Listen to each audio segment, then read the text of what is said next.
Assalamu alaikum and welcome back. It's been a while now, It's been 3 weeks. but today you're not gonna be bored because we are analyzing a special political figure. Oh, really? A far-right figure in Britain, Paul Golding. An extremely intelligent politician who is not hateful towards the minorities in any way whatsoever, except if they are Muslims. Yes, Paul Golding is an open Islamophobe. And that's no surprise when he hangs out with the likes of Tommy Robinson. And of course, he also doesn't have a hint of decency, just like Tommy, because calling people obese, ginger, convert when they try to criticize him is conducive to his policy as a politician.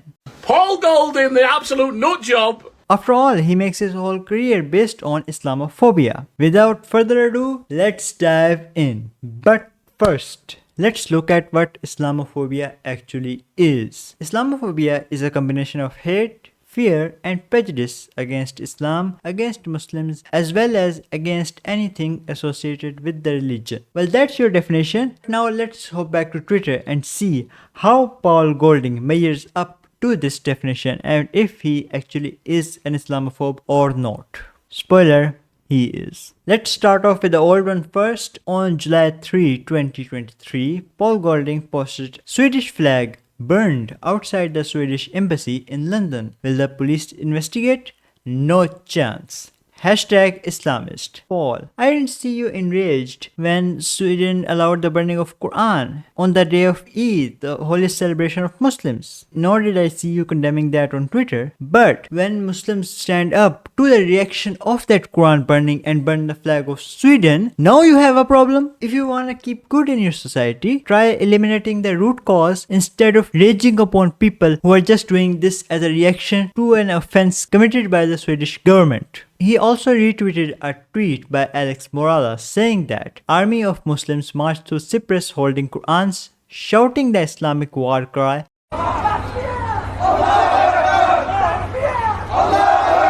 Note that this was also a reaction to the Quran burning. But Paul Golding, of course, would never mention the context. After all, that doesn't fit his agenda, right? But that aside, let's focus on the quote-unquote war cry. Paul Golding, you wouldn't happen to have lots of Jesus is Lord tweets on your timeline, right?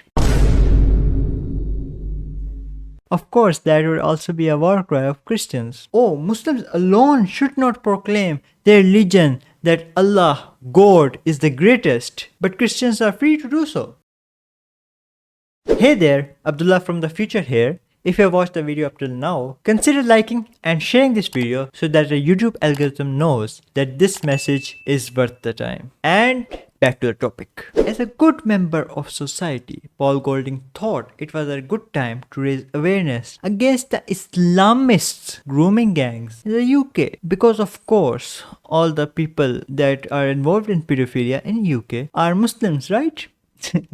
Let me break it down in two steps. First, do Islam as a religion or Quran condone that behavior? The answer is unequivocally, unquestionably no. And second, which group is responsible for the most actions of this nature in Britain? Well, a report by the Center of Expertise on Child Sexual Abuse states that in the records of defendants prosecuted for child sexual abuse offences, among those in which ethnic background was recorded, the vast majority were white, 89%. So Paul, I'd suggest before focusing on these outliers who are not white, fix your own people and then worry about others. Now this next tweet is just hilarious. On July 7, he tweeted that crowds of Muslims praying in Parliament Square. Imagine this happening in MECCA.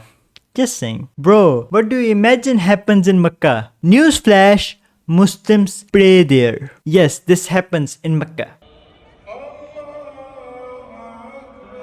This just confirms that Islamophobes have no information about Islam and they just want to spread their own agenda. They don't even know about Islam or Islamic teachings. And on the same day, he tweeted the video of a Satanist tearing up the Bible. Satanist wretch, rips up a Bible. Now try doing that to the Quran. Good luck. Well, at least Paul Golding admits that Muslims are better at defending their Quran than Christians. I don't think that tweet is a win in your favor, Mr. Paul Golding. So, Paul, am I just another brown, young, unintelligent person just because I criticize you? Or is there some merit in my words, in what I said about you, about your tweets, about your ideology, about your agenda against Muslims in Britain? There are people like you who try to create a hostile environment for Muslims and put everyone in community in danger.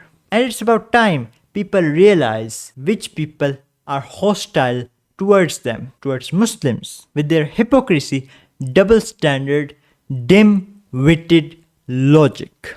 Muslims, let's hold on to our religion, to the teaching of the Prophet Muhammad, peace be upon him, and let's not give in to hate of this individual, this particular individual with an agenda, because you're not special. Abu Jahl had that agenda as well. It didn't get very far, but Islam spread to the corners of the world. And if you want to larp on and on about hating Muslims, go ahead, be my guest. We are not going to give in to your hate. We are not going to give you a satisfaction. Instead, we will continue on bettering ourselves per the teachings of the Prophet Muhammad, peace be upon him, per the teaching of Islam. And inshallah, we will stand firm upon our religion, unlike Christians in the West who have fallen to the liberal agenda. Inshallah, I'll see you guys next time. Take care. Assalamu alaikum.